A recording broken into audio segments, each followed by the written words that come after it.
Il blitz è scattato alle prime luci dell'alba. 4 persone sono finite in manette, altre 2 sono ricercate dall'Interpol. Si tratta di una coppia ungherese che aveva il compito di far arrivare le ragazze fino al litorale veneziano. Qui venivano presi in consegna dall'organizzazione criminale che faceva capo a Umberto Manfredi, 40 anni, legato per vincoli familiari a Silvano Maritan, braccio destro di Felice Maniero. Le ragazze venivano costrette a pagare ogni sera un pizzo di 50 euro, una sorta di tassa di stazionamento.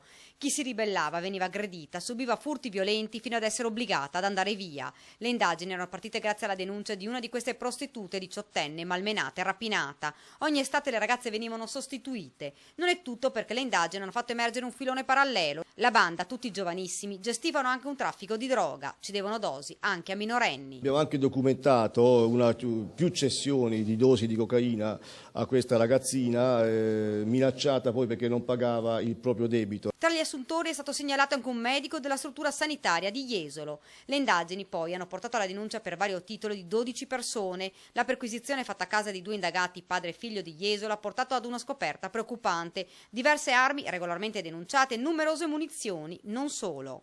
Abbiamo rinvenuto diverse armi, fucili e pistole legalmente detenute, ma una scoperta inquietante: ci siamo trovati dinanzi a un fucile a pompa modificato, trasformato in una vera e propria lupara a canne mozze, ricaricabile con 8 cartucce, e quindi adesso faremo degli accertamenti investigativi anche su questo tipo di arma. Ora si cerca di capire se questo fucile a canne mozze sia stato utilizzato in qualche colpo messo a segno nei mesi scorsi. Le indagini sono ancora in corso.